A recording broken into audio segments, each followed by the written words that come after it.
Hello viewers, it is your favorite spoiler from the recap room. For more updates, stay tuned and don't forget to like, share and subscribe. Thank you. Chief of War Episode 3 Explained, City of Flowers. Chief of War, a historical series for Apple TV+, traces the history of the Hawaii Islands as a bloody journey towards eventual union. The Maui kingdom keeps growing after King Kahekili's ruthless campaign to seize the prophecy of the great king for herself. Therefore, the inevitable arrival of trouble on the coasts of Hawaii is simply a matter of time. Prince Kamehameha, the aging king's successor, must accept his fate despite the uncertainties surrounding it. Sadly, Kamehameha, who is engaged to the future king, ultimately suffers as a result of these circumstances. In the meantime, Kamehameha and Captain Meares and his crew explore uncharted territory. Unexpectedly, while traveling, he runs across a familiar figure who offers to assist the warrior in completing his objective, even if it means paying a heavy price. Following Kahekili's conquest of Oahu, word of his brutality spread swiftly. He is quick to punish his foes and their entire bloodlines with boldness because of his unrestrained ambition. In fact, it appears that his behavior occasionally even bothers Prince Kupule, his own son. As a result, King Kalaniapuʻu, the ruler of Hawaii, becomes naturally concerned about the future of his realm. He is aware that once Kahekili makes his move, he won't be around to defend his people because of his advanced age. He must thus find a successor to his desired throne. It appears to be between his cousin Kiua and Kamehameha, the adored prince of Hawaii. He is hesitant to accept his title, despite the fact that the former is obviously in the king's favor. For the same reason, when Kalaniapuʻu asks Kamehameha what he would do if Kahekili attacked, he tries to defer to Kiua, who appears eager to claim the throne for himself. However, when pressed, the prince gives an answer that, in the king's opinion, seals his fate. Instead of speaking of battle on grounds blessed by the god of war, Kamehameha talks about fortifying food storage to make sure a famine doesn't weaken his kingdom's people, as it did during a previous war.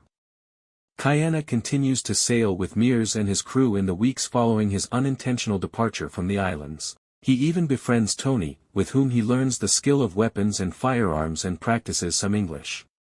He carries a lot of shame because of his previous assistance in Kahekili's attack on Oahu. Furthermore, he thinks he can play a significant role in fulfilling the ancient prophecy. He therefore wishes to return home with an advantage in order to atone for his previous transgressions. He still intends to find enough weapons to equip a whole army and fight the king of Maui. Therefore, Meares' ship's arrival in the Spanish East Indies port of Zamboanga offers the ideal setting for the same. However, no blacksmith is still prepared to give a common man a whole battalion's worth of weapons, despite the fact that Kamehameha has some money to offer. In the city, the warrior's path happens to cross with a resourceful person named Vini, commonly known as Vi. She is Hawaiian and appears to be traveling the world on her own. She has the means to smuggle weapons for Kamehameha because she has far more experience in the realm of European men. But of course, she expects something in exchange. Vi is still concerned about the future of her own islands after seeing the Spanish conquer them out of greed. She thinks that white men will eventually try to subjugate the four countries and their inhabitants. Vi wishes to establish a sandalwood commerce with Captain Meares for the same reason. Since wood is a costly luxury good for the Spanish, Meares will be well established in the market with an early trade arrangement with the natives made possible by Kamehameha. The warrior chief, however, has a different viewpoint. He thinks that a trade like that would amount to giving the land of his people to a foreign force. He is unwilling, in contrast to Vi, to compromise his values and vision in order to appease the Spanish capitalists. However, Meares' evil crewmate Marley vows to sell out the island's location to the most ruthless captain in the world, threatening to completely undermine Kamehameha's grasp on the Spanish discovery. Kamehameha's destiny as the future wife of the future king has been predetermined since her arrival in Hawaii. She nevertheless makes an effort to acquire some inner peace, primarily by learning from John Young, the white man she saved from Meares' ship. Her time is limited, though, particularly when Kamehameha's fate as king is set in stone. There was a crucial reason why the woman's father had consented to this engagement. He and many others think the prince is the great king who will unite the four kingdoms, as promised. But Kamehameha himself does not believe in this notion. The father of Kahekili wants his daughter to steer the prince towards his future by using her own independence. He can't help but be shocked when the young woman shares a concerning reality about her future for the same reason.